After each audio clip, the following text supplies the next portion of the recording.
saveur divine. Cette bonne nouvelle du royaume sera prêchée dans le monde entier pour servir de témoignage à toutes les nations.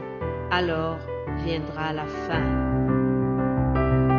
Ce pain céleste vous est présenté par Immaculée Niraneza.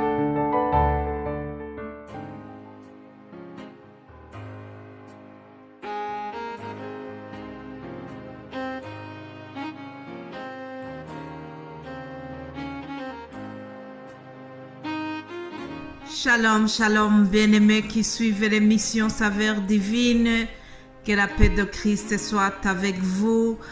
Joyeux Noël encore à ceux que je n'ai pas souhaité. Joyeux Noël si jamais vous rejoignez cette émission pour la première fois. Je vous souhaite la bienvenue et je vous souhaite vraiment un joyeux Noël et meilleurs vœux pour l'année 2023 qui s'annonce bientôt. Alors, comme vous le savez, ceux qui étaient avec nous depuis lundi, nous sommes en train de voir les titres qui ont été donnés à Jésus-Christ, l'enfant Jésus qui a été annoncé par le prophète Ésaïe. Voici le verset biblique que nous avons lu depuis lundi, Ésaïe chapitre 9, verset 5. Il est écrit: car un enfant nous est né, un fils nous est donné, et la domination reposera sur son épaule. On l'appellera admirable, conseiller, Dieu puissant, Père éternel, Prince de la paix. Alléluia. Je suis en train de vous parler du Prince de la paix, un enfant qui a été annoncé 700 ans avant de naître. Jésus-Christ, avant qu'il vienne dans ce monde, avant qu'il vienne en tant que rédempteur du monde, rédempteur de l'humanité, les prophètes ont annoncé sa naissance. Donc aujourd'hui, je vais vous parler de Jésus-Christ, l'admirable. Alléluia, ça c'est le titre de mon message. Jésus-Christ, l'admirable. Dans son origine, le mot admirable dans l'origine hébreu, ce mot signifie également merveilleux, miraculeux, glorieux, l'admirable, le merveilleux, le miraculeux.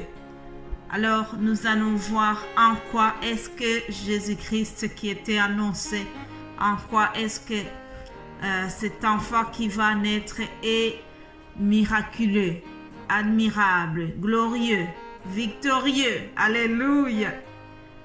Pourquoi est-ce qu'on peut dire cela? Premièrement, notez que toute la vie de Jésus-Christ est parsemée de miracles. Pour commencer déjà, sa conception par la Vierge Marie, c'était un événement miraculeux.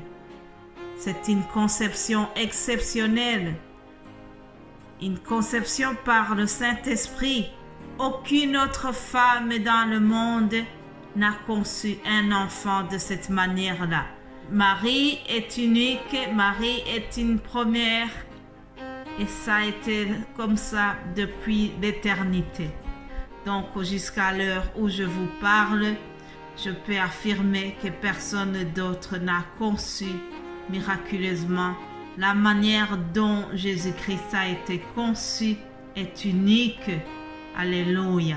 Marie donc l'a conçu par l'œuvre du Saint-Esprit. Nous voyons cela dans l'évangile selon Matthieu. Parce que ce que je vous dis, ça ne vient pas de moi-même, c'est toujours basé sur l'écriture sainte. Alors je vais vous lire comment la naissance de Jésus-Christ a été annoncée à Marie. Verset 18, je lis ceci. Voici de quelle manière arrivant la naissance de Jésus-Christ.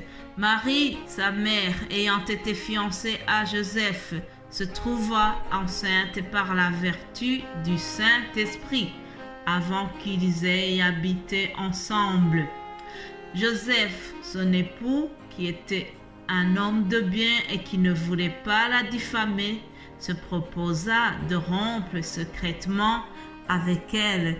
Comme il y pensait, voici un ange du Seigneur lui apparut en songe et dit: Joseph, fils de David, ne crains pas de prendre avec toi Marie, ta femme, car l'enfant qu'elle a conçu vient du Saint-Esprit. Elle enfantera un fils et tu lui donneras le nom de Jésus. C'est lui qui sauvera son peuple de ses péchés. Jusqu'ici la lecture. Donc, dans ce passage déjà, vous remarquez que l'enfant a été conçu miraculeusement. Et tout est arrivé afin que s'accomplisse ce que le Seigneur avait annoncé par le prophète. Ici, il s'agit bien sûr du prophète Ésaïe dont je viens vous parler. Voilà, c'était annoncé et cela a été réalisé. Plus bas, on nous annonce aussi que l'enfant s'appellera Emmanuel, mais ça, j'y reviendrai. Je voulais juste souligner que déjà sa conception était miraculeuse. Un fils nous est donné.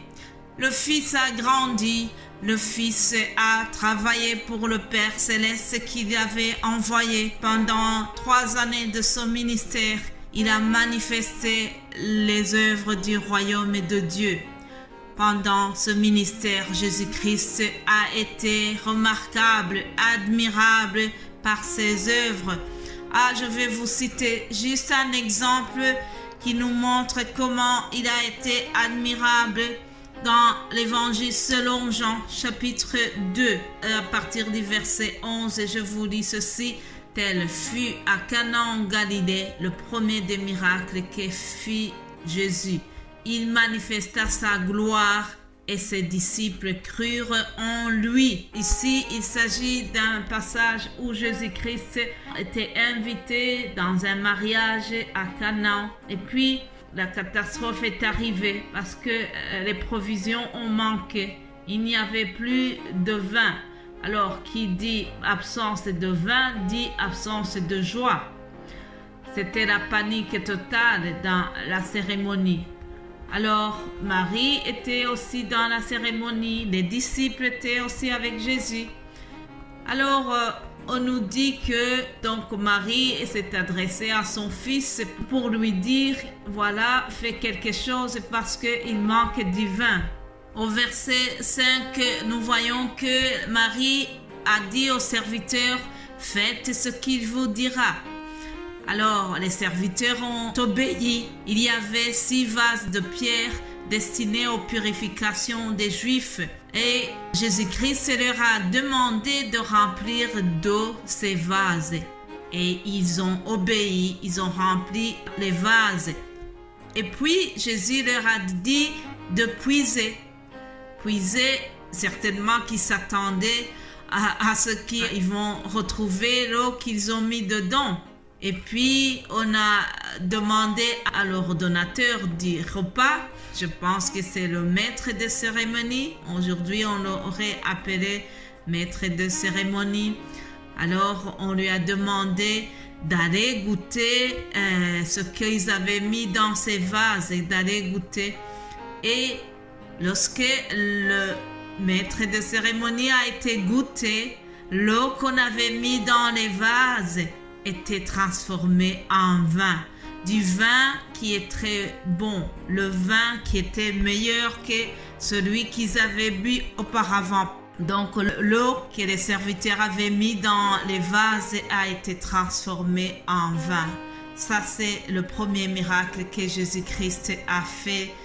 C'était au cours d'une cérémonie de mariage. Je peux imaginer le soulagement qu'ils ont eu. Ceux qui étaient dans ce mariage et surtout les concernés du mariage étaient soulagés de voir que tout d'un coup, ils sont approvisionnés d'une façon miraculeuse. Je peux imaginer combien ils ont remercié Jésus-Christ qui était là. Je peux imaginer combien ils étaient étonnés. Ils étaient en pleine admiration. Alléluia. Jésus-Christ et l'admirable Jésus-Christ est le miraculeux. Et le texte se termine en disant que il a manifesté sa gloire et ses disciples ont cru en lui. Aujourd'hui, si nous écoutons encore un texte comme ça, c'est pour aussi susciter la foi de certaines personnes. Je prie que tu puisses croire en Jésus-Christ davantage. Peut-être que tu es encore en recherche, peut-être que tu doutes encore, mais je souhaite vraiment que les paroles de Dieu que tu écoutes chaque jour t'apportent plus de foi. Au nom de Jésus-Christ. Amen.